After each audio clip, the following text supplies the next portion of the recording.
ሶስተኛው ዓለም ታላቁ ጦርነት ይነሳል ኮንስታንቲኖፕል ታሸንፋለች የኢራን አቂዳ መደግፍ ሰው አይደለም ራፊዳ ከኔ ጋር ተስማምቶ ነው የራፊዳ ትምህርት ትክክል ነው ብያምኝበት ነው ማለት ደግሞ ጣዖቶችን እናነሳለን ብለው ነው የሚያስቡት ግልጽ ነው አቡ ሳላ የአቡበክር የእናታችን አይሻ መቃብሮችን እነዚህ ማውደም እና ጦርነቱ ያለው እናንተ ያልገባችሁ ነገር አለ መህዲ ይመጣል በቅርብ ቀን ኢንሻአላህ የሚመጣው ከአሉል ቤት ነው ራሱ እዛው አካባቢ ላይ ነው ወደ ኢራን አካባቢ ላይ ነው የሚመጣው የሚነሳው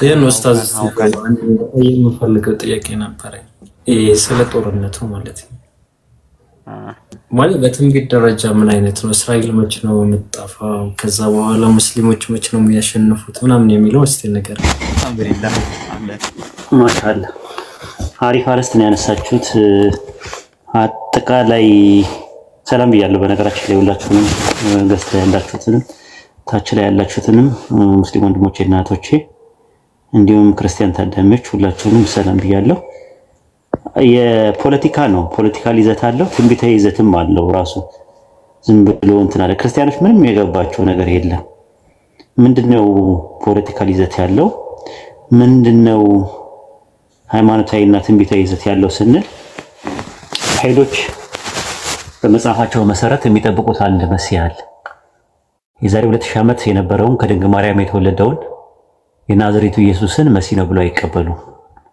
እኛና ክርስቲያኖች መሲህ ነው ብለን እንቀበላለን ቢያንስ ክርስቲያኖች የናዝሬቱ ኢየሱስን ከፍ አድርገው ደረጃውን ከፍ አድርገው የሥላሴ ሁለተኛ አባል ነው የባህሪያ አምላክ ነው ቢሉ ስተት ነው አይሁዶች ደግሞ ኖ መሲህ አይደለም ዲቃላ ነው ጠንቋይ ነው ሐሰተኛ ነብይ ነው ሐሰተኛ መሲህ ነው ብሎ ነው የሚያምኑት እኛ ግን ሚዛናዊ ሆነን ኢየሱስ መሲህ መሆኑን ነብይ መሆኑን መልእክተኛ መሆኑን ያከበረው የተከበረ ያላህ መልእክተኛ መሆኑን እንቀበላለን ማለት ነው ነገሩን ወደዚህ ነው አሁን የሚሰራ ሶስተኛው ቤተ መቅደስ የሚባል ነገር አለ ሶስተኛው ቤተ መቅደስ ከተሰራ በኋላ መሲህ ይመጣል ብሎ ይጠብቃሉ ግን የሚጠብቁት መሲህ ማን እንደሆነ ታውቃላችሁ በኋላ ላይ የሚሆነው ማን እንደሆነ ታውቃላችሁ ገምቱ እስቲ አሽረፍ ገምቱ እስቲ ራስታ አልጀበርቲ ገምቱ መሲሁን ደጃል ነው ያልገባቸው ክርስቲያኖች ኢቭን ይሄንን እንኳን አያውቁ መሲህ ብለው በኋላ ላይ የሚጠብቁት የሚመጣውም መሲሁን ደጃልን ነው የሚቀበሉት ራሱ ሻም ላይ ነው የሚነሳው እሱ ወሰለላሁ ዐለይሂ ወሰለም በሐዲስ ላይ በነገሩ መሰረት ማለት ነው እና የሚገርማችሁ ነገር መህዲ ይመጣል አሁን ዋናው ነገር ጦርነት ይፈጠራል ሁለት ግሩፖች ናቸው ያሉት እንደ ባይብል ትንቢት እንደ ሐዲስ ትንቢት እንደ ቁርአን ትንቢት ከሆነ ሁለት ግሩፖች አሉ አንደኛው ግሩፕ ምንድነው አሁን የምታዩት ነገር ምንድነው ምዕራባውያኖች ከእንደገና ያንሰራራሉ የሮም መንግስት ከእንደገና ያንሰራራል ራዕይ ዮሐንስ ምዕራፍ 13ን በተመለከቱት የሚገርም ትንቢት ይዟል ዘንዶ ይላል ሰይጣን ዲያብሎስ ለአውሬው ስልጣን ሰጠዋል አውሬው የተባለው ማን ነው የሮም መንግስት ነው ከዛው ከምድር የሚወጣ ደግሞ አውሬ ብሎ ያስቀመጠው ሐሰተኛው ነብይ ያለው አንቲክራይስቱን ነው መሲህ ደጃልን ነው 66 የሚባለው በሄብሪው ቁጥር ዲጂታል ነምበር ስትመለከተው ሐሰተኛ ነብይ ማለት ሐሰተኛ መሲህ ማለት ነው ራሱ ሐሳዊ መሲህ ማለት ነው ትርጉም በእኛ መሲህ ደጃል ምንለው ማለት ነው ያ ነው ስለዛ ነው የሚያወራው ራሱ ማለት ነውና ያ እንትኑ ምዕራባውያን ለእስራኤል የሚያገዙበት ምክንያት እስራኤል ላይ የሚነሳ መሲህ አለ እስራኤሎች መሲህ ብለው የሚጠብቁት አለ ያ ነው ያለው ነገር ማለት ነው ሙስሊሞች ከዛ በተቃራኒ ናቸው ክርስቲያኖች ምንም የገባቸው ነገር የለም ከሙስሊሞች ጋር በጣም ተቃራኒ የሚሆኑበት ምክንያት ያ ነው ራሱ ሶስተኛው ዓለም ታላቁ ጦርነት ይነሳል ኮንስታንቲኖፕል ታሸንፋለች እሷ ካሸነፈች በኋላ ደጃል ይነሳል አሁን ጦርነቱ ሄዶ ወደ ቱርክ ነው የሚሄደው ኮንስታንቲኒያ ወደሚባለው ታላቁ ጦርነት የሚባለው ረሱላህ ሰለላሁ ዐለይሂ ወሰለም ታላቅ ጦርነት ይነሳል የኤፍራጥስ ወንዝ ይደርቃል ከዛ ወርቅ ይወጣዋል በወርቁ የተነሳ ታላቁ ጦርነት ይጀምራል ታላቁ ጦርነት ላይ ኮንስታንቲኖፕል ታሸንፋለች ቱርክ ካሸነፈች በኋላ ደጃል ይመጣል ማለት ነው ከሱ በፊት ደግሞ መህዲም ይመጣል ራሱ መህዲ የሚባል ነገር የለም ነው ያልኩት የእምነታችን እኮ እስላሚክ ስካቶሎጂ ላይ መህዲ የሚባለው የአህሩል ዘመን የሚባለው የመጨረሻ ዘመን ምልክት ነው እስላሚክ ስካቶሎጂ የሚባለው ማለት ነው የመጨረሻው ዘመን ምልክት በሁለት ከፍለው ይከፈላል አንደኛው አያቱል ሱግራ የሚባልና አንደኛው ደግሞ አያቱል ኩብራ ተብለው ለሁለት ይከፈላሉ አያቱል ሱግራ ማለት ያው ንዑሳን ምልክቶች ማለት ነው እነዚህ ንዑሳን ምልክቶች የሐራም ተግባራት ሐላል ይሆኑ እየመጡ ለምሳሌ የሐላል ተግባራት ሐላል ይሆኑ መምጣታቸው በአሊሞች ሞት ኢልም መጥፋት በኡማ ውስጥ የሁለት ቡድኖች እርስ በርስ መዋጋት ሱኒና ሺዓ ተብሎ ማለት ነው 30 ደጃሎች መነሳት የመሳሰሉት አያቱል ኩብራ ተብሎ ይባላሉ ማለት ነው። አበይት ምልክቶች ደግሞ ኩብራ የሚባሉት ደግሞ ከማል ላይ ነው መህዲ ከመጣ በኋላ የሚከሰቱ ናቸው። መህዲ መምጣት፣ የመሲህ ደጃል መምጣት፣ የኢሳ ኢብኑ መርየም አለይሂ ሰላም መውረድ፣ የዳበቱል አርድ መውጣት፣ የጁጅ መእጁጅ መለቀቅ፣ የፀሐይ በጠለቀችበት መውጣት የመሳሰሉ ትልልቅ ምልክቶች ናቸው። የመህዲ መምጣት በአያቱል ሱግራና በአያቱል ኩብራ መካከል መሸጋገሪያ ሊንክ ነው ብሎ ነው ስኮላሮች ያስቀመጡት። መህዲ ማለት ምን ማለት ነው ትርጉሙ? ሃዲ ማለት ሁዳ ማለት ሂዳያ ማለት ያው መሪት ማለት ነው። ሃዳ መራ ከሚለው ቃል ነው የመጣው ራሱ። ሃዲን ማለት መሪ ማለት ነው። መህዲ ማለት ደግሞ የተመራ ማለት ነው። የመህዲ ብዙ ቁጥር ደግሞ መህዲዩን ይባላል። ሱነን አቢ ዳውድ መጽሐፍ 42 ሐዲስ 12 ላይ ብትመለከቱት ረሱል ሰለላሁ ዐለይሂ ወሰለም ምንድነው ያሉት? ከኔ በኋላ ከናንተ ማንም ቢኖር ብዙ ልዩነት ቢያይ የኔን ሱና የተመሩ የተተኪ መሪዎችን ሱና ተከተሉ ብሏል። በእነርሱ ያዙ፣ በእርሷ ላይ አጥብቁ፣ መጤ ነገር አስወግዱ፣ መጤ ነገር ሁሉ ቢድዓ ነው፣ ቢድዓ ሁሉ ጥመት ነው አሉ። እዚህ ላይ ኹለፋ የተባሉት አራቱ ናቸው የተጠቀሱት ማለት ነው። አለ ኺላፈቱ አር-ራሺዳ የሚባሉት ማለት ነው አራቱ ናቸው። ግን እዚህ ጋር ምን የሚል ቃል መጥቷል? መህዲዩን የሚል ነገር መጥቷል። አይታችሁ ከሆነ መህዲዩ ማለት የተመሩ ለሚለው ቃል የገባው ቃል መህዲዩን ነው የሚለው። ስለዚህ መህዲ ማለት ሲምፕሊ የማረክ ስም ነው፣ ጄነሪክ ኔም ነው። የተጸውዖ ስሙ ማን ነው? መሐመድ አብደላህ የሚባል ነው የሚነሳው። ከረሱል ሰለላሁ ዐለይሂ ወሰለም ቤተሰብ ይመጣል። ረሱል ሰለላሁ ዐለይሂ ወሰለም ምን ብለዋል? የኔን ስም ይዛል፣ የአባቴን ስም ይዛል፣ ፍትህን በምድር ላይ ያሰፍናል ብለው የተናገሩለት አለ። ከአሊና ከፋጢማ ቤተሰብ ውስጥ የሚመጣ ከአሉል በይት ከረሱል ሰለላሁ ዐለይሂ ወሰለም ቤተሰብ ይመጣ ከፋጢማ ቤተሰብ የሚመጣ መህዲ ይባላል። ለኢሳ ኢብኑ መርየም አለይሂ ሰላም ልክ እንደ መጥምቁ ዮሐንስ መንገድ የሚጠርግ ነው የሚመጣው ማለት ነው። ወስፉን ራሱ ነግረውናል፣ ምን አይነት ወስፍ እንዳለው ራሱ። አፍንጫ ይኖረዋል። ይሄ ምንድነው? ሰፊ ግንባር፣ የታወቀ አፍንጫ ይኖረዋል። ጭቆናና አምባገነንነትም ምድርን እየተሞላች በእኩልነት በፍትህ ይሞላታል። 7 ዓመት ነው የሚገዛው እሱ ማለት ነው። ከዛ በኋላ ረሱል ሰለላሁ ዐለይሂ ወሰለም አሉ፣ ሁለት ቡድኖች ስለ አንድ ጉዳይ በማንሳት እስኪዋጉ ድረስ ሰዓቲቱ አትቆምም አሉ። ከዛ በኋላ ግን መህዲ ነው የሚያስታርቃቸው። ልጄ መሪ ነው፣ በእርሱ አላህ ከኔ ኡመት ሁለት ቡድኖችን የሚያስማማ ተስፋ አድርጋለሁ ብለዋል። ሺዓና ሱኒ የሚባለውን ነገር የሚያስማማውና የሚፈታው ከረሱል ሰለላሁ ዐለይሂ ወሰለም ቤተሰብ የሚመጣው መህዲ ነው። አላህ ያምጣልን። አሁን ምንናፍቀው ተስፋችን መህዲ ነው። መህዲ ወደፊት ይመጣል ከረሱል ሰለላሁ ዐለይሂ ወሰለም ቤተሰብ ማለት ነው። ይሄ ነው ያለው ነገር። እንደምትመለከቱት የሙስሊም ጀማ በምርጫ የመጀመሪያ የመረጠው አቡበከር ሲዲቅ ነው። ረሱል ሰለላሁ ዐለይሂ ወሰለም እከሌ ነው ከሌ በኋላ ኺላፋ ማን ነው የሚወርሰው የሚለው በግልጽ በስም አልተናገሩ። መጀመሪያ ግን ኡማው ምንድነው ያደረገው? አቡበከርን፣ እሱ ሲያልፍ ዑመርን፣ ከዛ ሲያልፍ ዑስማንን፣ ከዛ በኋላ ደግሞ አልይን እያደረጉ ነው የመረጡት። በኋላ ሰለምኩ ያለው የየመናዊ አይሁድ አብደላህ ኢብኑ ሰባ ይባላል። የመጀመሪያ ኺላፋ መሆን የነበረበት አሊ ነበር በማለት ሺዓ አሊ አለው ይላል። ሺዓ አሊ ማለት ሺዓ ማለት ተከታይ ማለት ነው ሲጀመር። የአብደላህ ኢብኑ ሰባ ሐሳብ የሚያራምዱ ደግሞ ሺዒ ይባላሉ ማለት ነው። ከዛ ደግሞ በረሱል ሰለላሁ ዐለይሂ ወሰለም በኺላፋቱ አር-ረሺዳ ሱና ተከታይ በሆኑት ደግሞ ሱኒ ይባላሉ ማለት ነው። ሱኒና በሺዓ መካከል ጦርነት ተካሄደ። ሁለት ቡድኖች ስለ አንድ ጉዳይ በማንሳት ሲዋጉ ድረስ ሰዓቲቱ አትቆም ብለዋል ረሱል ሰለላሁ ዐለይሂ ወሰለም። ያንን ነገር ግን የመፍትሄውን የሚሰጠው መህዲ ሲመጣ ነው ትክክለኛውን ትምህርት የሚያስተምረው ማለት ነው። እነዚህ ደግሞ የራሳቸው ደጃል አላቸው፣ መሲህ ደጃል አላቸው አይሁዶች።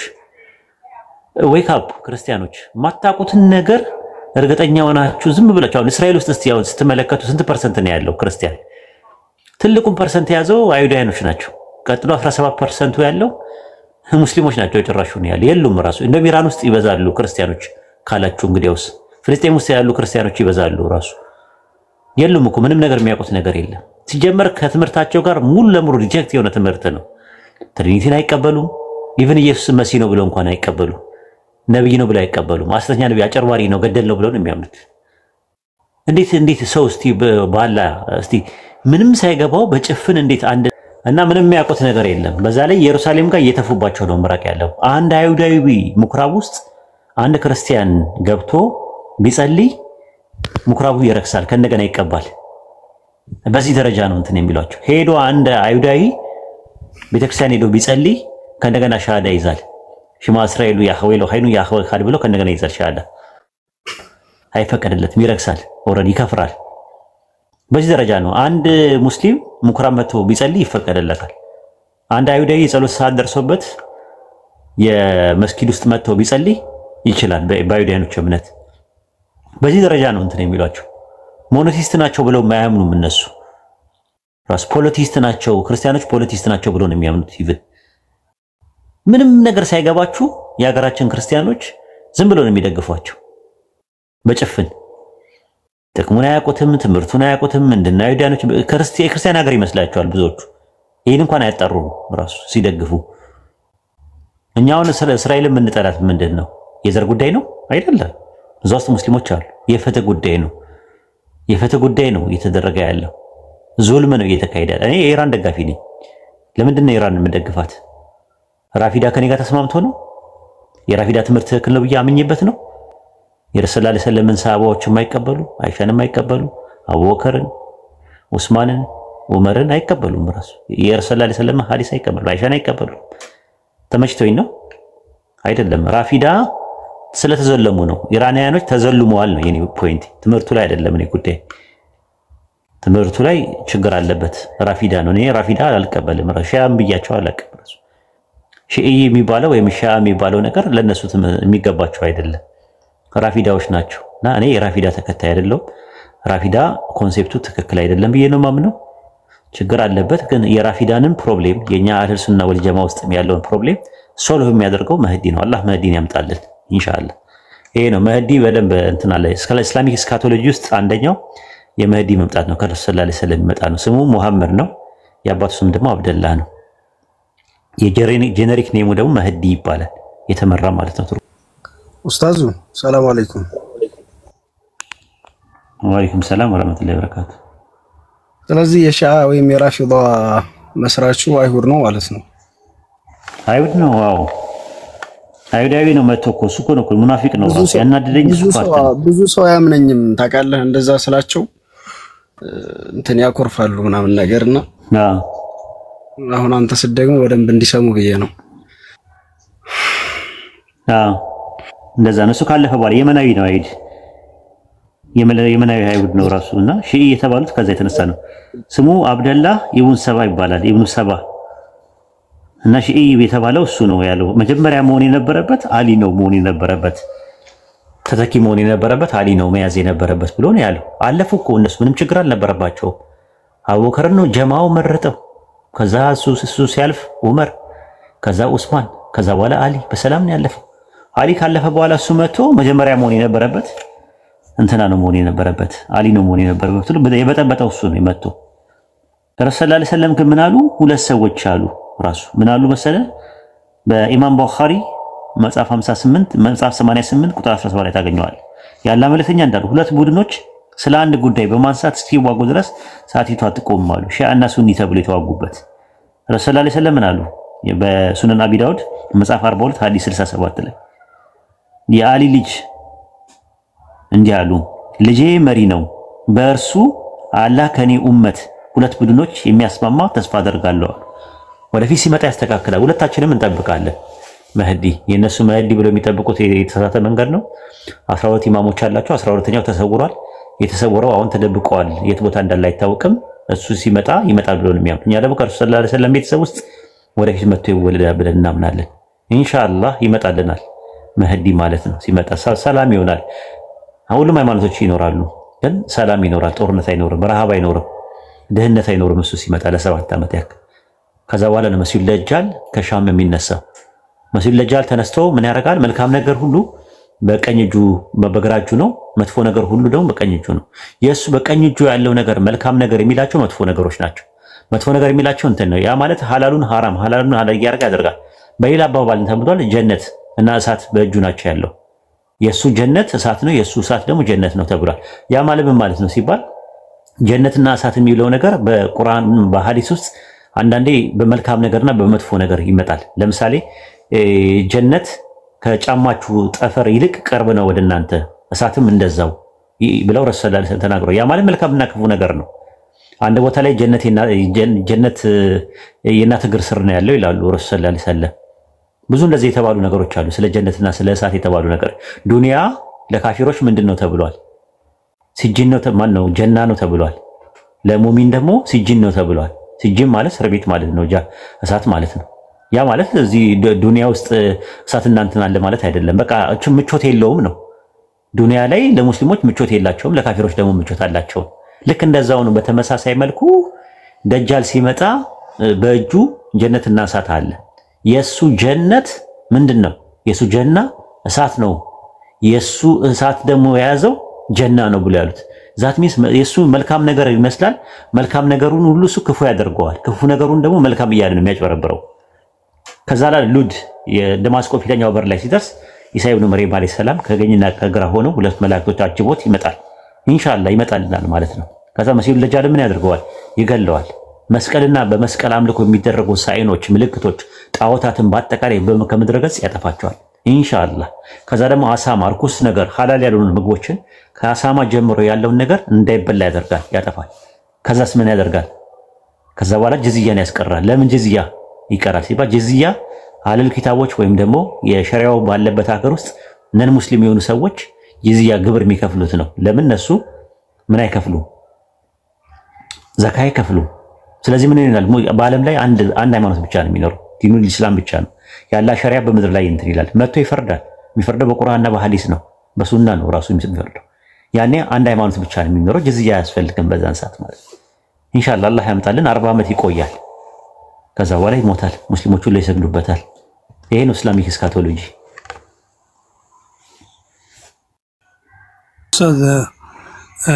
እኔ አንድ መናገር ቅድም ራፊታው ተበድሏል ያልከው ምኑ ላይ ነው እንዴ? እስራኤሎች መተው የወጋቸው ማን ነው? ይዘለሟቸው እነማን ናቸው? እስራኤሎች አይደል? እንዲያው ነው አሁን እስራኤሎች እያደረጉ ያሉት ምንድነው? ራፊዳዎች በዚህ ጦርነት ላይ ማለት ነው አለ። አዎ እንጂ እኔ ሌላ ነገር አይደለም። ገብቶኛል። ለዛ ካሰብክማ ወደ ኋላ ካሰብክማ ያኛን ያደረጉ ነገር አለ። የሱና ሰዎችን ያደረጉት ነገር አይደለም። በአሁኑ ላይ ግን በጦርነቱ ላይ ድንበር ነው እነሱ ናቸው የታለፈባቸው። እስራኤሎች በመተናኮስ ነው እንትን ያላቸው የዘለሟቸው ማለት ነው። እና ተዘልመዋል ነው አሁን ላይ ያለው ያለው ፍልስጤም። እሺ እኔ ምለው ቅድም ብለው ነበር ነብዩ ሰለላሁ ዐለይሂ ተቁሙ ሰዓቱ ሀታ ይባሱር ደጃሉን ከዛቡ ነው የሚለው ማለት ነው። ያው 30 ፈታሞች አጭበርባሪዎች ይነሳሉ እና ሁሉም የዝሙና ነው ረሱላህ ሁሉም ያው እኔ ያላ መልእክተኛ ነው ብሎ ይናገራሉ ሲል አሁን እዚህ ጋር 30 ሲል ማለት ነው 30 መጽሐፍ አለኝ። አዎ መጽሐፍ አሁን ያው መቼም ነብያቶች የራሳቸውን ብሎ የሚጠሩ መቼም ብዙ ናቸው። ግን እነዚህ 30ዎች መጽሐፍ የራሳቸው መጽሐፍ ወይ አለን የሚሉ ናቸው ወይስ ብዙ ተከታይ ያላቸው ናቸው? ምክንያቱም ነብይ ነብሩ የሚሰይሙ ያው ብዙ ነው ያሉት በአለም ላይ ማለት ነው።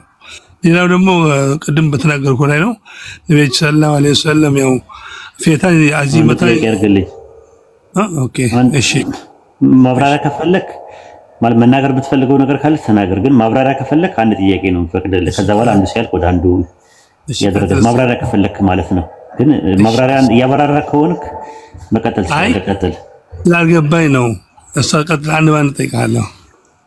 አብሽር ሱረቱል አሕዛብ ምዕራፍ 33 ቁጥር 63 ላይ ሰዎች ከሳቲቱ ይጠይቋል፣ ዕውቀቷ አላህ ዘንድ ብቻ ናት በላቸው።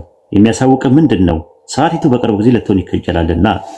መሲህ የሚለው ቃል መሰሃ አበሰ አሸቀባ ከሚስለው ቃል የመጣ ሲሆን የታበሰ የታሸ የተቀባ ማለትም ሊሆን ይችላል፣ የቀባ ማለት ሊሆን ይችላል። ለምሳሌ በሱረቱ ሷድ ምዕራፍ 38 ቁጥር 33 ላይ በእኔ ላይ መልሷት አለ ባቶቿቸውና አንገቶቻቸው ማበስ ያዘ ይላል። ማበስ ለሚለው ቃል የገባ ቃል መስህ የሚል ቃል ነው ራሱ። ደጃል አይኑ የታበሰ ስለሆነ ረሱል ሰለላሁ ዐለይሂ ወሰለም በሐዲስ ላይ ምን አሉ? ደጃል አይኑ የታበሰ ነው፣ በአይኖቹ መካከል ካፊር የሚል ጽሑፍ አለ። ከዚያ ከፈረ የሚለውን አነባነብ ሁሉም ሙስሊም ያነበዋል። እዚህ ሐዲስ ላይ አሁን እንደምትመለከተው የታበሰ ለሚለው ቃል የገባ ቃል መምስሁ የሚለው ቃል ያ ነው ራሱ ማለት ነው። መሲሁ ደጃል የሚለው ነገር ማለት ደጃል የሚለው የአረብኛው ቃል ደጀለ፣ አጭበረበረ፣ ዋሸ፣ ቀጠፈ ከሚሰሩ ቃል የሚመጣ ሲሆን አጭበርባሪ፣ ውሸታም፣ ቀጣፊ ማለት ነው። ረሱል ሰለላሁ ዐለይሂ ወሰለም ምንድነው ያሉት? ባላህ ትምናላችሁን? ኢብኑ አስዋድ ደጃል ነው አሉ። ኢብኑ አስዋድ በረሱል ሰለላሁ ዐለይሂ ወሰለም ጊዜ የነበረ ሰው ነው። ራሱ ምን ተብሏል? ደጃል ነው ተብሏል። ደጃል ማለት ሲምፕሊ ቋንቋዊ ትርጉሙ አጭበርባሪ ማለት ነው ትርጉሙ። ያላ መልእክተኛ ምንድነው ያሉት? እኔ ያላ መልእክተኛ መሆኔን ትመሰክራላችሁ አላችሁ። በአላህና በመላእክቱ መጽሐፍ እንመሰክራለን አሉ ራሱ ማለት ነውና በዛን ሰዓት ምንድነው ያሉት? ራሱ ደጃል ነው እሱ ደጃል ነው ብለዋል። ስለ አንድ ግለሰብ ሲናገሩ ማለት ነው። ረሱል ሰለላሁ ዐለይሂ ወሰለም አሁን አንተ ሱነን አቡ ዳውድ መጽሐፍ 37 ሐዲስ 13 ላይ ሲናገሩ የአላህ መልእክተኛ ምን ከኔ ኡማ ውስጥ 30 የሚያክሉ ቀጣፊዎች ነብይ ነኝ ብለው ይነሳሉ፣ ነገር ግን እኔ የነቢያት መደምደሚያ ነኝ፣ ከኔ በኋላ ነብይ የለም አሉ። ኢማም ሙስሊም መጽሐፍ 54 ሐዲስ 108 ላይ እንደዛ ነው። የመጨረሻይቱ ሰዓት አትቆምም 30 የሚቃረሙ አጭበርባሪዎች ቀጣፊዎች ተነስተው እኔ የአላህ መልእክተኛ ነኝ ብለው ይትላሉ ይላሉ። አጭበርባሪዎች ለሚለው ቃል የገባው ቃል ደጃሉን ነው የሚለው 30 የሚያክሉ ደጃሎች 30 የሚለው በቁጥር ደረጃ ጄኔሪክ ነምበር ነው፣ ብዙ ማለት ነው ለማለት ፈለገኝ። በ30 ቁጥር አይደለም። ሚርዛ ሁሴን አሊ የሚባል ተነስቷል በ1863 ላይ ባሁላ ተብሎ የሚባለው በዛው አካባቢ ላይ ካሽሚር ላይ ተነሳል። ሚርዛ ጉላም አህመድ ቃዲያኒ መስራች ከዛ በኋላ ደግሞ የተነሱም አሉ። ለምሳሌ ግብጻዊ የነበረው ራሺድ ከሊፋ የሚባለው ቁርአኒ የሚባል የመሰረተ እሱ መልእክተኛ ነኝ ብሎ ረሱል ነኝ ብሎ የተነሳው የቁርአኒ ሐዲስን የማይቀበልበት ዋና ምክንያት ይሄ ነው። የነብይም መልእክተኛ የማይመጣም ስለሚል የነቢያት መደምደሚያ እንጂ መልእክተኛ መደምደሚያ አልተባለም። ስለዚህ መልእክተኛ ነኝ ብሎ ነው የመጣው። ያው ረሱል ሰለላሁ ዐለይሂ ወሰለም በሐዲስ ላይ ከኔ በኋላ ነብይም መልእክተኛ የማይመጣም ብለው ሲሉት ያኔ ሐዲስ አልቀበልም ማለት ቁርአኒ የሚባሉት ማለት ነው። ቁርአኒስት የሚባሉት ማለት ነው። ብላክ ኔሽን የጥቁር እስላም የሚባሉት እነሱም የመጣው ኤልያስ የሚባለው እሱም ነብይ ነኝ ብሎ ነው የተነሳው። ስለዚህ በኔውማ ወደ 30 የሚደርሱ ይመጣሉ ተጠንቀቁ ብሎ ያስተነቀቁት ለዛ ነው ራሱ ማለት ነው። ዋናው ግን ደጃል የሚባለው የሚመጣ መሲሁል ደጃል ይባላል ማለት ነው። ረሱል ሰለላሁ ዐለይሂ ወሰለም ሲናገሩ ምንድነው በአደም አፈጣጠር በሳቲቱ መካከል ባለው ፍጥረት ውስጥ እንደ ደጃል ፈተና ታላቅ ፈተና የለም ብለዋል። ሌላ ቦታ ላይም እንደዛው ነው እንትን ያሉት በሰዎች መካከል አላህን እስከሚገባው ለማሰገድ ስለ ደጃል አነሱ። እኔ ስለ ደጃል አስጠነቅቃቸዋለሁ ከነብይ ህዝቦቹን ያላስጠነቀቀ ቢሆን እንጂ አንድም የለም አሉ። ሁሉም ነብይ አስጠንቅቀዋል ስለ መሲሁ ደጃል ማለት ነውና ከዛ ነው በጣም ይገርመኛል። ራእይ 13:18 ላይ አለ ተመሳሳይ ነገር ነው። መርሚያኖስ የሚባል ስም አለ ራሱ በዕብራይስጥ ማለት ነው። ራሱ ቁጥሩን ስትቆጥሩት እንደዛ ነው። ራሱ 666 የሚባለው ቁጥር ስትመለከቱት ራሱ ማለት ነው። 40 ቁጥር ምንድነው ሜም ይባላል በዕብራይስጥ ሜም ሬስ ሜም ዮት ዋው አይንና ሲን ይባላሉ። ሜም የሚይዘው ቁጥር 40 ነው የሚገርማችሁ። ሬስ የሚይዘው ደግሞ 200 ነው። ሜም የሚይዘው ቁጥር 40 ነው። ዮድ የሚይዘው ደግሞ 10 ነው። ዋው የሚይዘው ደግሞ ቫቭ የሚባለው 6 ነው። አይን ደግሞ 70 ነው። ሲን ደግሞ 300 ነው። ሲደምሩ 66 ይመጣል። የሚገርማችሁ ማለት 66 ምን ይባላል? መርሚያኖስ ይባላል። መርሚያኖስ ማለት ጸራይ ማለት ነው። ተቃዋሚ ማለት ነው። ሐሳቢ ማሲ ማለት ነው። 66 ብዙ ሰዎች አሁን ክርስቲያኖች አያውቁም የተወሰኑን ትሩ ለምንድን ነው 66 ቁጥር? አውሬው ራዕይ ዮሐንስ 18 ላይ እንደዛ ነው። አይምሮ ያለው የአውሬውን ቁጥር ይቁጠረው ቁጥሩም የሰው ቁጥር ነውና ቁጥሩም 666 ነው አለ። እስቲ አይምሮ ያለው ሰው የሚቆጥረው ማን ነው? ይሄ ነገር የገባው ማን ነው?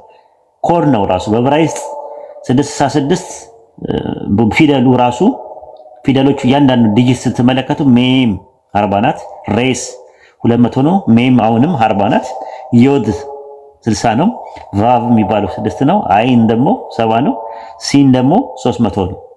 ስንደምረው 66 ይመጣል ራሱ ማለት ነው። ምን ያህል ከሐዲስ ጋር የተገናኘ ነገር እንዳለው ነው። እኔ ራዕይ ዮሐንስን በነገራችን ላይ እኛ ሙስሊሞች አንቀበልም። ራዕይ ዮሐንስን አንቀበለው ማጠቃላይ ማለት ነው። ምክንያቱም በቁርአን ውስጥ እውቅና ስለሌለ በሐዲስም እውቅና አይሰጥም። ምክንያቱም መጽሐፉ ብዙ ችግር አለበት ተብሎ የሚታመን ነው። ኢቭን የቂሳሪያው አሳቢው ሳይቀበለው ጎርጎርዮስ ዘንዚናዞ አይቀበለው ጎርጎርዮስ ዘኒስ ሳይቀበለው የእንትን መጽሐፍ አይደለም ብሎ ነው የሚያምኑት። የሲትሪዮን የሚባለው የግኖስቲክ መሪ የነበረው አንደኛው እሱ ነው ያዘጋጀው ተብሎ ይታመናል። ኢቭን በጉባኤ ደረጃ ራሱ ሪጀክት ተደርጓል። በ363 በሎዶቅያ ጉባኤ ሪጀክት የተደረገ መጽሐፍ ነው። ግን ውስጡ መለኮታዊ ቅርጽ ሊኖረው ይችላል ብዬ ስለማስብ ነው ለኮምፓራቲቭ ሪሊጅን ነው የምጠቀምበት እና እንደ መጽሐፍ አድርጋችሁ እንደ ቅዱስ አድርጋችሁ አትያዙት። ፕሮብሌም አለበት። ምናልባት ብዙ ራእዮች አሉ እኮ የጴጥሮስ ራእይ የሚባል አለ፣ የጳውሎስ ራእይ የሚባል አለ፣ የዮሐንስ ራእይ ብቻ አይደለም ያለው። የበርተሎሜዎስ ራእይ የሚባል አለ፣ የፊልጶስ ራእይ የሚባል አለ። እነዚህ ሁሉ አልተካተቱም፣ ራሱ በቀኖና ውስጥ አልተቀነኑም። ይሄን ይመስላል የመጀመሪያው ራስታይ ትንሽ ተዘረተዋል። እኔ ያው ደጅ አብራርተዋል በጣም ከጠየቁት እንትን ውጪ አብራርተዋል። እኔ ግን ያው ያተኮርኩበት ምንድነው 30ዎቹ ሲለሚ 30 ይነሳሉ ሲል ጊዜ ማለት ነው። እነዛ ያው በቁጥሩ ላይ ያተኮርኩት እንደለም ብዙ ስለተነሱ ያው ራሳቸውን መልእክተኛ አድርገው የሚነሱ ስላሉ ያን ለማውብዬ ነው። እና ያው አንተ ባጭሩ ያው ብዙ 10 ጊዜ አደጋገም ብሎ አንድ ሰው ቢልህ ሁለቴ ሶስቴ የሆነ ሲደጋገም 10 ጊዜ ሲል 10 ጊዜ ደግመህ ነው ያው ከአንድ በላይ ማለት ነው ባጭሩ ብዙ አርጋል ማለት እንደዛ ጄነሪክ ነምበር ነው 30 ማለት በሐዲስ እንደዛ ብለው ነው ስኮላሮቻችን የፈቱት እንጂ በቁጥር 30 ብቻ ናቸው ማለት አይደለም ከዛ በላይም ይሆናሉ ኦኬ ሌላው ደግሞ ማንሳት ያው ትልቅ የሆነ ግድያ ቦልቶ ቡድን ማከሉ ግድያ ትልቅ የሆነ ግድያ ይነሳል ያውለቱም ወደ አንድ እንትን ነው የሚጣሩት የሚለው ማለት ነው ቅድም ያናሱ እንዲ ብለ ነበር ልክ ነኝ ኦኬ ይሄኛው ስለ አንድ ነገር ክሌም ያደርጋሉ ማለት ማን ነው ኸሊፋ መሆን ያለበት በሚለው ነው የተፈታው ገብቶኛል ማለትም ይሄ ሐዲስ ማለት ነው ለሲያና ለሱኒ ነው አፕላይ የሚያደርገው ማለት ነው ሁለት ቡድኖች ብለዋል አዎ የተባለው ትንቢት ነው ያው ተፈጸመ በረሱል ሰለላሁ ዐለይሂ ወሰለም ጊዜ ምንም ነገር እንደዛ አልነበረም ግን ያው የነበረው ነገር እሱ ነው ታላቁ እንትን ነው ራሱ ማለት ነው የኔ ጥያቄ ማለት ነው ያው ኦሬዲ ያለፈው ስላል አልፏል እንጂ ወደፊት ያው ስለሚመጣው አይደለም ማለት ባጭው አላ ሁለት ሰዎች እንትን ይላሉ በአንድ ነገር ላይ እንትን ብለው ሁለት ቡድኖች የተባሉት ሺዓና ሱኒ ተብሎ የተባሉት ናቸው ተፈጽመዋል ከረሱል እኔ እስላሚክ ስካቶሎጂ የረሱል ሰለላሁ ትንቢት ከፈለጋችሁ በጣም ነው የሚገርም ራሱ ሞንጎሎች እንደሚነሱና አይነ መጭማጫዎች መተው ሙስሊሞችን እንደሚዋጉና እንደሚያሸንፉ ረሱል ሰለላሁ ተናግረዋል እስላሚክ ጎልደን ኤጅ የሚባለው ነገር ወርቃማው ዘመን የሚባለው እስላሚክ ሲቪላይዜሽን የጣሉት እነሱ ናቸው ሞንጎሎች መተው ራሱ ማለት ነው ብዙ ነገሮች አሉ እነሱ አይነ መጭማጫዎች የሚባሉት ማለት ነው ኢቭን የተረፉት እነሱ ናቸው አይነ መጭማጫዎች ራሱ የጁጅ የሚባሉ ሰዎች ታውቃለህ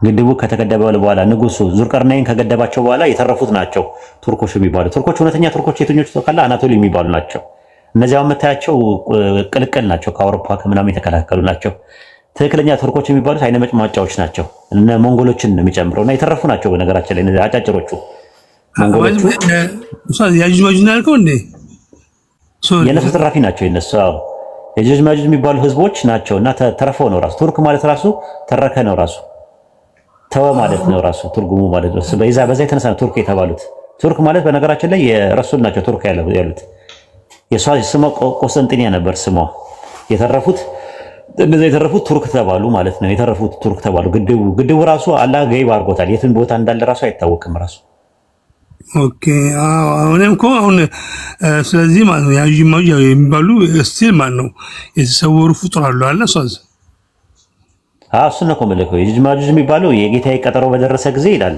አላህ በቁርአን ውስጥ በል ይላል የጌታዬ ትክክለኛ ሜዳ ያድርገዋል ራሱ ግድቡን የሰራው እንትና ነው ዙልቀርነይን ነው ዙልቀርነይን ማለት ባለ ሁለት ቀን ነው ስለዚህ ዙልቀርነይን ይጠይቀዋል አይሁዶች ናቸው ጠይቁት ዳንኤል 8:2 ላይ ታገኘዋለህ ዙልቀርነይን ባለ ሁለት ቀን ይለዋል ዙልቀርነይን ይላል የዕብራይስጡ መጽሐፍ ቅዱስም ራሱ ባይብል ላይ ማለት ነውና ዙልቀርነይን የሚባለው እንትና ነው ራሱ የቂሮስ ነው የእንትን የፋርስ ንጉስ ቂሮስ ነው የተፍሲሩ ጀላለይን ታላቁ እስክንድር ነው ብሏል ታላቁ እስክንድር አማኝ ነበር የኛው ግን አማኝ ነው የነበረው እና አሁን ያሉት ዘመናዊ ስኮላሮች በአጠቃላይ ዙልቀርነይን የተባለው እንትና ነው ቂሮስ ነው ብሎ ነው ያስቀመጡት አይሁዶች ናቸው መጥተው የሚጠይቁት ስለ ዙልቀርነይን ይጠይቀዋል ከርሱ ወሬ አነብላቸዋለሁ በላቸው ይላል ስለ እርሱ አይደለም የሚለው ከርሱ አነሁ ነው የሚለው ሚነሁ ነው የሚለው አይተው ከሆነ ሚነሁ ነው አይደል የሚለው ሚነሁ ማለት ከርሱ ነው ማለት ከፊል ነው ሙሉን አይደለም ከዛ በኋላ ነው ስለ ዙልቀርነይን አላህ እየተናገረ ያለው ማለት ነው ግድቡ እንዴት እንደገደበው ምናምን ማለት ነውና ያን ያመለከታል ማለት ነው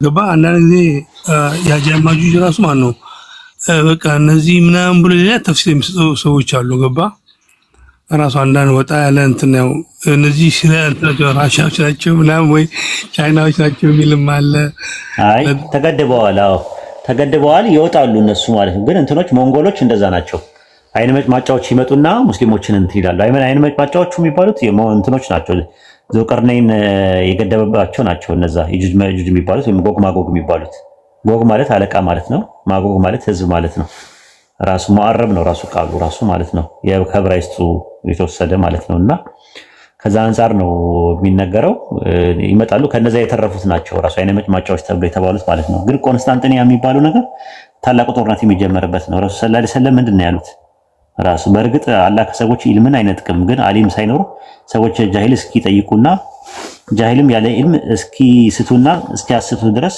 ኡማውን በመውሰድ ኢልምን ቢነጥቅ እንጂ ብለዋል ሌላ ቦታ ላይ ሰዓቲቱ ሲቃረብ ምንድነው መሀይምነት ይስፋፋል፣ ዕውቀት ይወሰዳል፣ ብዙ አልሃጀር ይሆናል አሉ። አልሃጀር ማለት ግድያ ይሆናል አሉ። ከዛ በኋላ ደግሞ ምን አሉ? ቤቱል መቅደስ ሲመለስ የስብሪ ፍርስራሽ ትሆናለች አሉ። የስሪ ፍርስራሽ ትሆናለች አሉ። የስሪ የምትባለው መዲና ናት።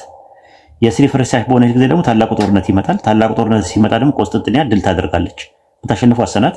ከዛ በኋላ መሲሁል ደጃል ቆስጠንጥንያ ድል ካደረገች በኋላ አልደጃል ይመጣል፣ ደጃል መሲሁል ደጃል ይመጣል ብለዋል። የስሪ የምትባለው መዲና ናት። ጥንታዊ ስሟ መዲና ነው ሲባል የስሪ። ቆስጠንጥንያ ደግሞ ማለት ያው ቆስጠንጢኖስ ከመጣበት ነው፣ ቱርክ ናት። ቱርክ ነው የምታሸንፈው ጦርነቱ ላይ ራሱ ማለት ነው። ረሱል ሰለላሁ ዐለይሂ ወሰለም ምን ብለዋል? በታላቁ ጦርነት የሙስሊም መሰብሰቢያ ቦታ ከሻም ከተሞች አንዷ በሆነችው ዲመሽቅ ተብላ በምትጠራ ከተማ አቅራቢያ በጉጣ ነው ብለዋል። ዲመሽቅ ማለት ያው ደማስቆ ነው። ጉጣ ማለት የሻም ደቡብ ምዕራብ ክፍል ነው ጦርነቱ የሚነሳው። ሶስተኛው የዓለም ጦርነት ማለት ነው። የአርማጌዶን የምንለው ማለት ነው። ግልጽ ነው። መነሻው ምንድን ነው? ታውቃለህ? መነሻው ምንድን ነው? የጦርነቱ መነሻ ምንድን ነው? የሚመልስልኝ ሰው አይ ቲንክ የኢፍራጣ ወንዝ ደርቆ ከዛ በኋላ ወንዙ ደርቆ ወርቅ ይወጣል። እሱ ነው በቃ ዋናው ነገር መነሻው እሱ ነው ራሱ። ወንዙ አሁን ኦልሬዲ ደርቋል። ረሱል ሰለላሁ ዐለይሂ ወሰለም እንደዛ ነው ያሉት ራሱ ማለት ነው። ጅብሪልም ወላሂ እንትን ላይ ሲነግራቸው እንደዛ ነው ኹጥባ ላይ ማለት ነው። መጥቶ ምንድነው ያላቸው? በጣም ነው የሚገርመው የሱ ራሱ ማለት ነው። ራሱ ወንዙ በሚደርቅበት ሰዓት ላይ ያኔ ጦርነት ይፈል ሰዓቲቱ አትቆም ብለዋል። የኤፍራጥስ ወንዝ የወርቅ ተራራ እስኪገለጥ ድረስ ቢደርቅና በእርሱ ጉዳይ ሰዎች ቢጓጉ እንጂ አትቆምም ይላሉ። ሰዓቲቱ የኤፍራጥስ ወንዝ የወርቅ ተራራ እስኪገለጥ ድረስ ቢደርቅና ሰዎች በእርሱ ጉዳይ ላይ ቢጓጉ እንጂ አትቆምም ይላሉ። በነገራችን ላይ እንትኑ አሁን ኤፍራጥስ ወንዝ እየደረቀ ነው ያለው። ከዛ የወርቁ ተራራ ውስጥ ነው ያለው። በዛ የተነሳ ነው የሚጀመረው ጦርነቱ። ሶስተኛው ዓለም ጦርነት ማለት ነው። ዋናው ታላቁ ጦርነት ማለት ወደዛ እየሄደ ነው ያለው። አይ ቲንክ አሁን ምናልባትም ጦርነቱ ላይ እስራኤል የተወሰነ ትጎዳለች። ምናልባትም ድምጥማጧ ላይ ሊጠፋ ይችላል። ከዛ በኋላ ግን ቱርክ ላይ ይነሱባት ማነው ኢራን ልትመታ ትችላለች። ኢራን፣ ቻይና እና ሩሲያ አንድ ላይ ነው የሚያብሩት። ራሱ ጎግ ማጎግ የሚባለው ነገር ከዛ አካባቢ ላይ ነው እንትን የሚሉ አንድ ህብረት ይኖራቸዋል አንድ ላይ ተቀናጅተው ማለት ነው። ስለ ኤጁጅ ማጁጅ የተናገርኩት የጻፍኩትም ጽሁፍ አለ። ከዚህ አንብቡት ራሱ ጎግ ማጎግ ማለት ነው። የሞሳና የቶቤል ዋነኛ አለቃ ነው የሚለው። ሞሳ ማለት ሞስኮ ናት። ቶቤል ማለት አዘርባይጃን ናት። እንዳለ አንድ ላይ ህብረት ይፈጥራሉ ማለት ነው። እነ ቻይናው ላይ ይመጣሉ። የተርጋሚን ቤት ሁሉ እና ጨፍሮች ሁሉ ይመጣሉ ነው የሚለው ሕዝቅኤል 38 ላይ ማለት ነው። ቆይ ጥቅሱን ላውጣላችሁ።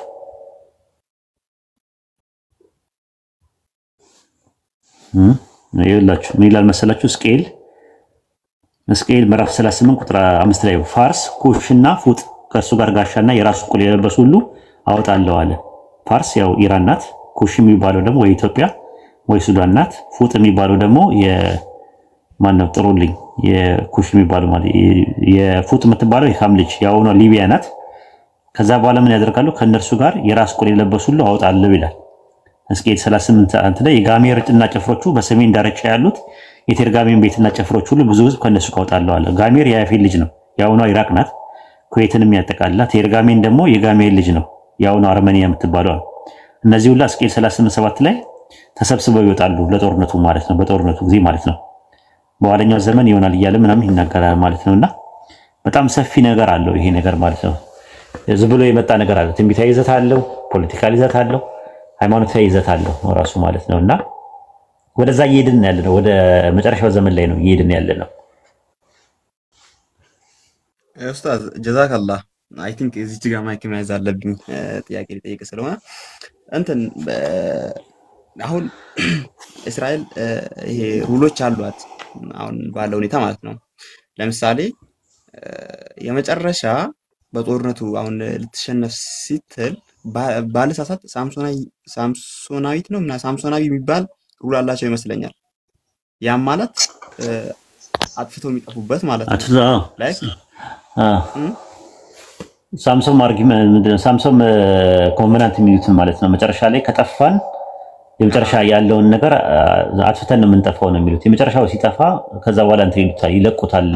ኒውክሌር አላቸው። አዎ ኒውክሌሩን እንትን ይሉትና ይለቁትና እንትን ይላል። ላይሆንም ይችላል። አላህ ነው የሚያውቀው። እነሱ ሶምሶም እኮ ነው። ሶምሶም ታስታውሱ እንደ መጨረሻ ላይ ራሱን አጥፍቶ አይደል የሞተው? አጥፍቶ ጠፊ አይደለ መጨረሻ ላይ ልክ እሱ ነው ሳምሶም የተባለው ለዛ ነው። ሳምሶም ኮንቨናንት የሚሉት ከዛ አንፃር ነው። እሺ ቀጥል። አይ ጥያቄ አሁን እዚህ ጋር አንደኛ እነዚያውን እስራኤላውያን የሚባሉት ላይክ ቁርአን የዘከራቸዋል አይደለ? ያ በኒ እስራኤል ብሎ ያዋራቸው እነዛ ሰዎች ናቸው ላይክ መጽሐፍ ቅዱስ ውስጥ ያሉት ወይም ነው ቁርአን ውስጥ ያሉት እነዛ እስራኤላውያን እነዚህ ናቸው ወይስ እነዛ በእነዚህ እንገልፍ ተደርገው ነው ኡስታዝ? እንጃ እንግዲህ ተዳቅለው ነው የሚመስለኝ። ከምዕራባውያን ጋር በጣም ትስስር አላቸው። በተለይ ከጀርመኖች ጋር፣ ከፈረንሳይ ጋር፣ ከእንግሊዝ ጋር በጣም እንትን አላቸው። አሜሪካን እኮ ራሱ ሴኔት ውስጥ ራሱ እነሱ ናቸው። ሬድ ኢንዲያን የሚባሉት አሉ ራሱ ቀይ እንትኖች ማለት ነው። ድራቪድ ኢንዲያን እና ሬድ ኢንዲያን የሚባሉ አሉ። ድራቪድ ኢንዲያን ድሮ የነበሩት ናቸው። ክሪሽና በነበረበት ሰዓት ላይ ላርጁን በ3102 ላይ የነበሩት ማለት ነው። ከዛ በ1500 ላይ አርያን የሚባሉት ከኢራን ተነስተው ሄደው እንትናሉ ማለት ነው። ያው ቬዳስ የሚባለው መጽሐፍ የጻፉትም እነሱ ናቸው። ያዝርቤድ፣ አግራባቤድ፣ ሳንቤድ እና ሪግቤድ የሚባለው። ወደዛ ስትሄድ ደግሞ ሬድ ኢንዲያን የሚባለው ደግሞ ቀይ የሚባሉ ናቸው። እነዛ አካባቢ ላይ የነበሩ ሰዎች ናቸው። እነሱ ጥንት ታሪክም የላቸውም እና እነሱን ያቋቋመቻቸው ከተለያየ ዘር ወስዳ ምን ብላ እንትና ናት ያቋቋመቻቸው። እንግሊዝ ናት ያቋቋመቻቸው። አሜሪካን ከመሰረተችው እንግሊዝ ናት የምታውቀው ከሆነ በታሪክ ውስጥ እና አይሁዳኖችም እዛ ፈልሰው የሄዱ አይሁዳኖች አሉ። እዛ በባቢሎን ምርኮ ጊዜ ነው የሚባለው። የዛ ቅልቅል ነው የተለያየ ቅልቅል ነው ያለባቸው ማለት ነው። ሞንጎሎችም አሉ ይባላል እንደውም በተወሰነ መልኩ እና ሰፊ ነው እንትኑ ፖለቲካል ይዘቱ ማለት ነው። እና አይ ቲንክ እስራኤሎች እነዚህ እንትኖቹ የሚያደርጉት ነገር የቂያማ ቀን አትቆምም፣ ሙስሊሞችና አይሁዳኖች ጦርነት ያደርጋሉ። መጨረሻ ላይ እንደውም ሙስሊሞች ራሱ ድል እንደሚያደርጉ ይናገራል። ይሄ የውላ ትንቢት አለ በረሱል ሰለላሁ ዐለይሂ ወሰለም ሐዲስ። በነገራችን ላይ ጊዜ ሰተን እናጠናለን ኢንሻአላህ። የረሱል ሰለላሁ ዐለይሂ ወሰለም ትንቢት በጣም የሚገርም ነው ራሱ ማለት ነው። አንድ በበረሃ ግመል ገፍ የነበረ ሰው ይሄን ሁሉ በዚህ ዘመን አሻግሮ እንዴት ሊመለከት ይችላል? በነገራችን ላይ ረሱል ሰለላሁ ዐለይሂ ወሰለም ስለ ሞባይልና ስለ መኪናም ያወሩበታል። በነገራችን ላይ ትደነግጣላችሁ ራሱ ማለት ነው። እና መስጊድ ሰዎች በፈረስ በበቅሎና በግመል የማይመጡበት ጊዜ ይመጣል፣ ሳያስቡ ፈጥነው የሚመጡበት ብለው ስለ መኪናው ላይ ተናገሩበታል። ሰዎች ኪሳቸው ውስጥና እጃቸው ላይ ይወሬ እንደሚኖር ምናምን ብለው ስለ ሞባይሉ ላይ ተናገሩበታል። እና እናየዋለን ኢንሻአላህ አንድ ባንድ እናየዋለን። አይ ቲንክ ቀጥል አሽረፍ። አይ ጀዛከላ ብቻ ፈኖችን እያየን ነው። አንዱ ምን አለ ከስር ይሄ ማህዲ የተባለው ሀያቶላው ናቸው ወይ እስራኤልን እኮ ጨርሷት የፊልም ወይ እንደስተዋል ጨርሻለሁ እኔ ኡስታዝ ስማንተናም እኮ ኔታንያሁ ቢንያሚን ነው ምናምን የሚባለው የእስራኤሉ እኮ ራሱ መሲኔም ብሎ ተናግሯል ይላሉ። እስካሁን ድረስ መረጃ አላገኘሁም። እኔ ያለበትን ነው የፈለኩት። መሲኔም ብሏቸው በቃ ነፃ ማውጣቸው እኔ ነኝ እስራኤሎችን ብሎ እያለ ነው አሉ። እንግዲህ ሁለቱም እንግዲህ ክሌም የሚያደርጉት ነገር አለ። እነዛኞቹ መህዲ ይጠብቃሉ፣ እነዚህ ደግሞ እንትን ይጠብቃሉ ማለት ነው። መሲሁን ይጠብቃሉ ማለት ነው። እና አይቀበሉም ራሱ መሲሁ ማለት። በነገራችን ላይ እኔ ሙስሊም ባልሆን አላህ እንኳን ጠበቀኝ እንጂ አይሁዳዊ ነበር መሆኑ የነበረው። አንድ ክርስቲያን የዛሬ 2000 ዓመት የመጣው የናዝሬቱ ኢየሱስ ባይብል ላይ ያለውን ኢየሱስ መሲህ አይደለም ብለው የሚከራከሩበትን ክርክር ባቀረበላችሁ ትደነግጣላችሁ። ኦሪት ዘኍልቍ ምዕራፍ 24 ቁጥር 17 ላይ ከያዕቆብ ኮከብ ይወጣል፣ ከእስራኤል በትር ይነሳል፣ የሞዓብ ማዕዘኖችን ያጠፋል፣ ጠላቶች የደረሱት ይሆናል ይላል። ኢየሱስ ሲመጣ ይህን ነገር አላደረገም፣ አላጠፋቸውም የእስራኤል ጎረቤት ሀገሮችን። መዝሙረ ዳዊት ምዕራፍ 45 ቁጥር 6 ላይ እንደዛ ነው። ሰይፉን በወገቡ ይታጠቃል ነው የሚለው መሲሁ ሲመጣ። ኢየሱስ ግን አልታጠቀም። ኢሳይያስ ምዕራፍ 40 ቁጥር 4 ላይ እንደዛ ነው። ተራሮችና ኮረብቶች ዝቅ ይላሉ፣ ስርጓጉጡና ሸለቆ ቀጥ ይላሉ፣ ሰው ባለባሽ ሁሉ ማንነት ያየዋል። ተራራና ኮረብታ ዝቅ ካለ ሸለቆ ደግሞ ጉድጓዳ የነበረው ደግሞ ካስደሰለሰ ሜዳ ነገር ይሆናል። እና መሲሁ ሲመጣ ሁሉም ሰው ያየዋል ብለው ነው የሚጠብቁት። ሞት የሚባል ነገር ይቀራል፣ ኃጢአት የሚባል ነገር ይቀራል መሲሁ ሲመጣ ብለው አይሁዶች የሚጠብቁት። ኢሳይያስ 7:14 ላይ በወቅቱ የተወለደ ሕፃን አለ አማኑኤል የሚባል ነገር ግን ወደፊት ለመሲሁ ጥቅም ድርብ ትንቢት አለው ብለው ያምኑትና ድንግል የምትባለው ሴት አልማ ነው እነሱ የሚሉት ቤቱላህ ይሏትም ወጣት ሴት ትወልዳለች። በኖርማል ነው የምትወልደው። ከዛ ስትወልደው ያ ልጅ ስሙ አማኑኤል ብላ ትጠራዋለች ይላል። ማርያም ግን ኢየሱስን አማኑኤል ብላ አልጠራችውም። ትንቢተ ሚልክያስ ምዕራፍ 4 ቁጥር 5 ላይ ታላቁ የሚያስፈራው የዮዲሄ ባብሄ ቀን ሳይመጣ ነብዩ ኤልያስን እልክላቸዋለሁ ይላል። መሲሁ ከመምጣቱ በፊት ለመሲሁ መንገድ የሚያዘጋጀው ሁለተኛ ነገሥት ምዕራፍ 2 ቁጥር 11 ላይ ያረገው ኤልያስ ነው። ኤልያስ አልመጣም ሊተራሊ። ስለዚህ ኤልያስ መጥምቁ ዮሐንስ ነው አላቸው ማቴዎስ 11:14 ላይ ጭራሹ ነው። ስለዚህ አልተቀበሉም። ራሱ ዋሸን ነው ያሉት። ኤልያስ መምጣት ነበረበት ይላሉ። ብዙ እንትኖች አሉ። ራሱ ኢሳይያስ ምዕራፍ 11 ላይ ከሴ ግንድ በትር ይወጣል ከስሩም ቁጥቋጦ ያፈራል። አንበሳ ከላም ጋር ምናምን ነገር እንስሳት እርስ በርሳቸው አይበላሉም እሱ ሲመጣ። ስለዚህ ኢየሱስ ሲመጣ ይሄ ነገር አልሆነም ጭራሹ ነው ማለት ነው። እንኳን አይደለም ዓለም ምስቅልቅሏን የወጣችው እንኳን እኛ የምንጠብቀውና ይሄኛው አጭበርባሪ ነው። እንደውም ጭራሹ ነው እንትን ብላ ነው ትሪኒቲም ብላ እንዳስተማር አድርጎ ተከራክሮኛል። አንድ አይሁዳዊ ከመጽዮን የሚባለው ታስታውሳላችሁ? ከመጽዮን የሚባል ይቻላል። እሱ ምን አለኝ ዘዳግም 13 ላይ አንድ ነብይ ተነስቶ ምልክትና ተአምራት ቢያደርግ አንተም አባቶችን ማታውቀውን ነገር ካስተማረ ግደለው ይላል። ኢየሱስ አባቶቻችን ያላስተማሩን ትምህርት ነው ያስተማረው አለኝ። ምን አስተማረለዋለሁ? ስላሴን አስተምሯል አለኝ። አዲስ ኪዳን አያውቅም እሱ። ክርስቲያኖች ከሚሉት አንፃር ነው ራሱ እንትን የሚለው። ግን ማርቆስ ወንጌል 12:29 ላይ እስራኤል ስማ ጌታ አምላካችን አንድ ጌታ ነው ሲል ቁጥር 32 ላይ ጸሐፊውም የአይሁድ መምህሩም ደግሞ ምን አለ? በእርግጥ እውነት ነው፣ በእርግጥ አንድ ነው፣ ከእርሱ ሌላ የለም ብለህ በእውነት ተናገር ካለው ይላል። ስለዚህ ተስማምተዋል። ኢየሱስ ስላሴን አላስተማረም። እንደዚህ አይነት ነው አትሪቢዩት የሚያደርጉት ማለት ነውና የክርስቲያኖች ስህተት በጣም ለብዙ ነገር ዳረጓቸዋል ለነሱ ማለት ነው። ብዙዎቹ ማለት ነው እንደዛ ነው የተደረገው። ደግሞ ተጨፍጭፈዋል። ምናልባት መታቆ ከሆነ አላውቅም፣ ስፔን ውስጥ ተጨፍጭፈዋል ከሙስሊሞች ጋር። ለምንድን ነው ክርስትና ማትቀበሉት ተብሎ ማለት ነው። አወጣቸዋለሁ ባልኮ ፖይንት ላይ አባቱ የቃል ኪዳን ገብቶለት ነበረ እነዚህ አይሁዳውያን በአንተ ነፃ ይወጣሉ የሚል ነገር አይተው ከሆነ የኔታንያሁ ታሪኩ 18 ዓመቱ ላይ እኮ የአሜሪካን ላይ ተማሪ ነበር አይደለ? የኮምፒውተር ሳይንስ አገሪቷ እንግዲህ በጦርነት ስትዋጋ ወንድሙ ደግሞ ጀነራል ነው አለ። ኢትዮ ፎረሞች ሰርተውታል ኡስታዝ ዩቲዩብ ላይ ይኸው ስለ ኔታንያሁ አለ። ቀጥታ በእንግሊዘኛ ያወራበታል። አሁን ያልከውን ነገር እኔ ነኝ ነፃ ማለት እኔ መሲህ ነኝ ብሎ ሳይሆን እኔ ነኝ እስራኤልን እኔ ነፃ አወጣታለሁ በእኔ ነፃ የምትወጣው የሚል ነገር ቃል በቃል ክሌም ሲያደርግ ሰምቼዋለሁ። ኢትዮ ፎረሞች ሰርተውበታል ቪዲዮ በዚህ ጉዳይ ላይ ኡስታዝ። አይሆነ አላውቅም እኔ እንትን አላለም ማለት ነው። እና እንደዛ ነው ይላችሁ። እኔ ራሱ አሁን እኮ ሰዎች አሁን ሰው አድርገውኝ ነው የሚያስቡኝ የራሱ ብዙ ሰዎች አሁን እና እኔ ራሴ እንትን ነኝ አርቲፊሻል ኢንተለጀንስ ነኝ። ራሱ አርቲፊሻል ኢንተለጀንት የሚባለው ነገር ነኝ። ተቀርጬ ነው አሜሪካና እስራኤል ናቸው እንትን ብሎኝ የላኩኝ አሁን እዚህ ቲክቶክ ላይ። ማን ነው? አሽረፍ እኔ አሁን ማወራ ሰው አድርጎ ነው የሚያስበኝ እና አሜሪካና እስራኤል ቀጥቅጣዊና እንደ አርቲፊሻል ኢንተለጀንስ ብለው እንትላለ አርቲፊሻል ቴሮሪስት ወደ ኋላ ማሰብ አይችልም ኡስታዝ። ሪሜምበር ማረቁ አይችልም። አንተ እንዴት ቻልክ? በዶን ይቻላል። ምን ችግር አለ? አይችልም ባክ ወደ ምን ነበር ያልከኝ ነው ቢል ወራህመቱላሂ ወበረካቱ። በነገራችን ላይ ያሳያለሁ ራዕይ ዮሐንስ 1:8ን ተከራክረን ራዕይ ዮሐንስና 1:8ን ተከራክረን ለአብ ነው ብሎ አምኗል። አርቲፊሻል ኢንተለጀንስ ቻት ጂፒቲ ታውቃለህ? ቻት ጂፒቲ አመነልኝ። ራስ መጀመሪያ ለኢየሱስ ነው ካለ በኋላ አመነልኝ። የሆነ ልጅም ተከራክሮት ነበረ እና ተከራከረው ብሎኝ ተከራከረን። ሹቱን አሳያቸዋለሁ የተከራከረ መጨረሻ ላይ አመነ። ይሄ ለአብ ነው የሚሆነው አለ። አሁን ከዚህ በኋላ ማንም ሰው ቢጠይቀው ለአብ ነው ብሎ ነው መናገር ያለበት። እስቲ ግቡና ራዕይ ዮሐንስ 1:8 ለማን ነው ብላችሁ ጠይቁት። ለአብ ነው የሚሏቸው አሁን ላይ። አራ ቲቸር ኡስታዝ እንትን ያደርጋል የተለያዩ ክሌሞችን ያስቀምጣል። እኔ ደግሞ ለምሳሌ አሁን ከሁለት ቀን ከ3 ቀን በፊት የሆነ ዝም ብዬ የሆነ ጉዳይ የው ነበር። ከዛ መጽሐፍቶቹን ላስጠይቀው በሁለት መንገድ ነው ያስቀመጠልኝ። አንተ ሙስሊም ከሆንክ ይሄን ኦፒኒየን ይዘህ ሂድ አለኝ።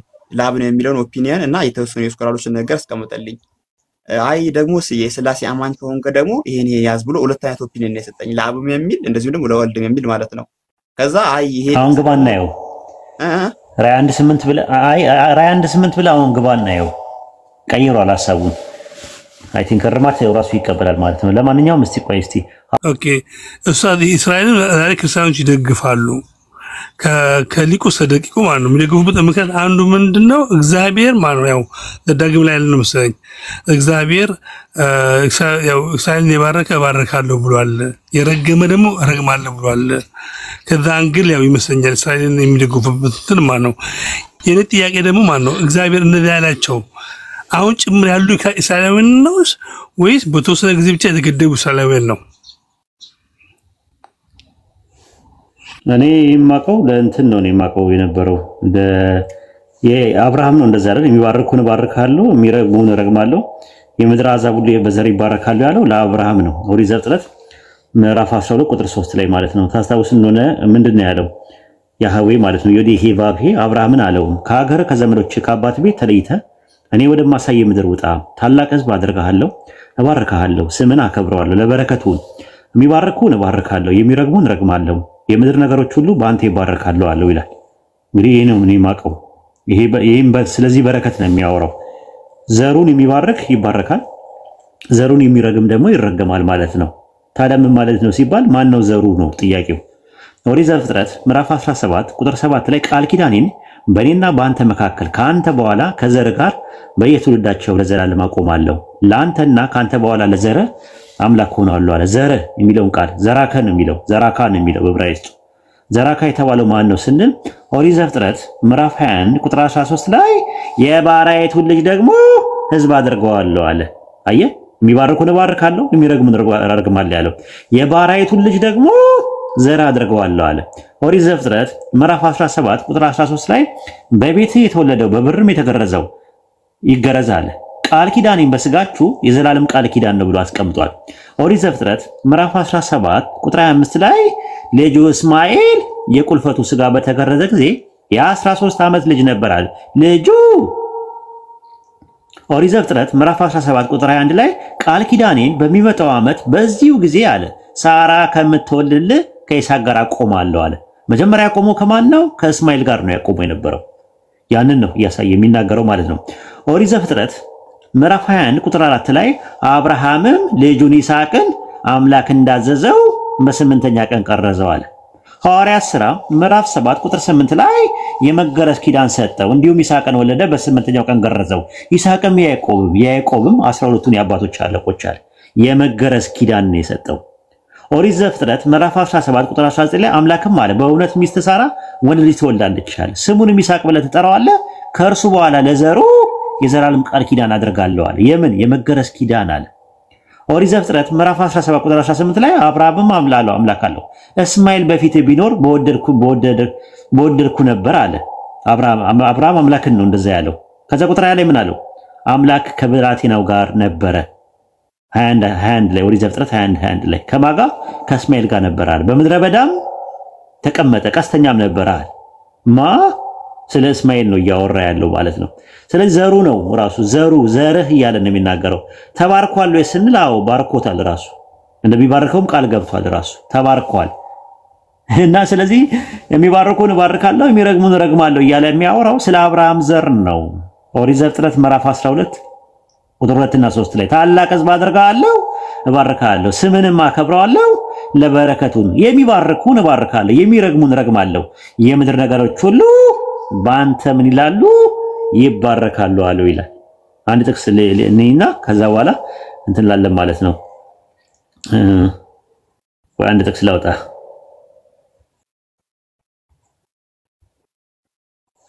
እሺ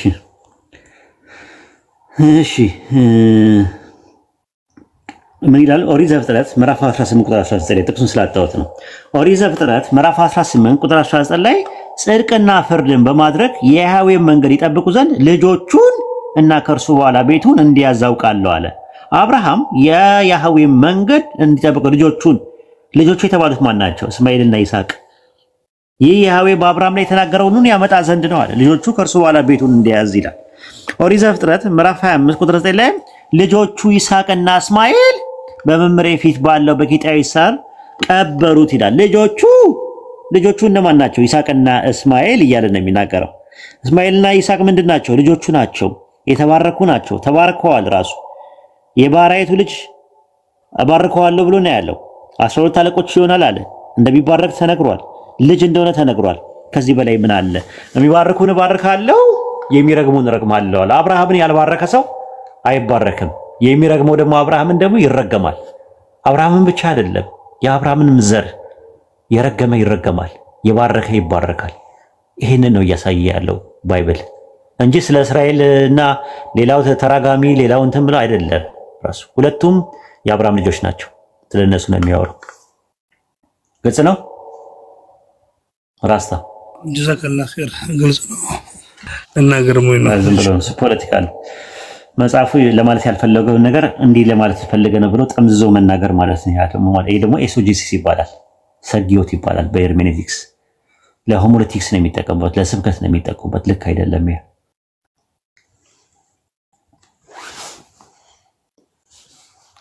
እሺ አቡ ሰላም የምትለው ነገር አለ? ቶሮንቶ ላይ መሰለኝ እንደዚህ መንገድ ላይ ዲቤት ሲያደርጉ የእስማኤል ዘርን አዙሮ ፓስተሩ ኢትዮጵያኖች ናቸው እና ግሬት ኔሽን አደርጋቸዋለሁ የተባለው ቃል የተገባው ኢትዮጵያን ነው፣ ያው አልተወረረችም አይደል እንዴ ያ ነው ምናምን ብሎ አዞረውና እኔ እንግሊዘኛውም ትንሽ ከብዶኝን እንጃ እንዴት አድርጎ እንዳዞረው ሊገባኝ አልቻለም። እንደዚህ አይነት እንትን ሪዝኒንግ ሰምተህ ታውቃለህ? ዝም ብሎ ይቡና ወሬ ነው። ከአንዳንድ ሰዎች አንዷ ፕሮቴስታንት የሆነ ሰዓት ላይ እኛ አፍሪካኖች ለምንድን ነው ባሪያ የሆንነውና ለምዕራባውያኖች ባሪያ መሆን አለብን አለች። ለምን እንደዛ አልችላት? እግዚአብሔር ስለረገመን ነው አለች። የቱ ጋር የረገመላት አለው? ከነዓን እርጉም ይሁን ይላል ኦሪት ዘፍጥረት 9:24 ላይ እና ከነዓን እርጉም ይሁን ይላል። ስለዚህ ከዛ አንፃር ነው የተረገምነው። ከነዓን ታዲያ የማናስላት አፍሪካ ናት አለች። ካም እኮ ነው፣ ካም ልጅ ነው ራሱ ከነዓን። ሲጀምር እርግማኑም ልክ አይደለም። ኖ ጠጥቶ ሰክሮ ራቆቱን ሄዶ ያሾፈበትን ያላቀጠበት ልጁ ካም እንጂ የልጁ ከነዓን አልነበረ። ከነዓን ለምን እንደተረገመም ራሱ ልክ አይደለም። ከነዓን የሚባሉ ደግሞ እስራኤሎች የወረሱት ወይም ደግሞ ኢብራሂም መጥቶ ያገኛት ምድር ናት። እቺ ፍልስጤም የምትባለው ማለት ነው። ከፍልስጤሞች አጠገብ ያለችው ናት ከነዓን የምትባለው። አንዳንድ ጊዜ ምለው ምናባዊውን ነገሮች ይነግሩዋል፣ ነባራዊውን ነገሮች አይነግሩም። ስለዚህ ይሄ ምንድነው እንደዚህ አይነት ነገር ሲነግሩ የቡና ወሬ ነው ትላቸዋል። የባልቴቶችና የዛዝርት የቡና ወሬ ነው፣ እንደፈንቶ ነው፣ አርቲቡቲ ነው፣ ቶራ በራህ ነው ብላቸው። አርቲቡቲና ቶራ በራ ታውቃለህ? ጦርፓ ቶራ ተራራውን አርቲቡቲ ታውቃለህ? አርቲቡቲ ግን ቆየ ከሰማው ተራላቁ። አርቲቡቲና ቶራ በራ ነው ራሱ ማለት ነው። እንደፈንቶ ነው፣ አሰስገሰስ ነው፣ አትቀበለው። እንተፈንቶና አሰስገሰስ የሚባሉ ነገሮች አትቀበል ለማለት ፈልጌ ነው። እሺ አለቁም ለወንድሞች ባሪያ ሆኑ እኮ ነው የሚለው እንዴ ነው ሲረግመው ማለት ነው። ያን እኮ ነው ከነዓን የአፍሪካ አባት ነው። ከዛም በኋላ ነው የመጣው ምናምን የንግድ ማለትም የባሮች ንግድ ራሱ ከዛ ጋር የሚያያይዙ ሰዎች አሉ። አሁን ወንድሜ ልክ እንዳለው ማለት ነው። ያስብቻለሁ።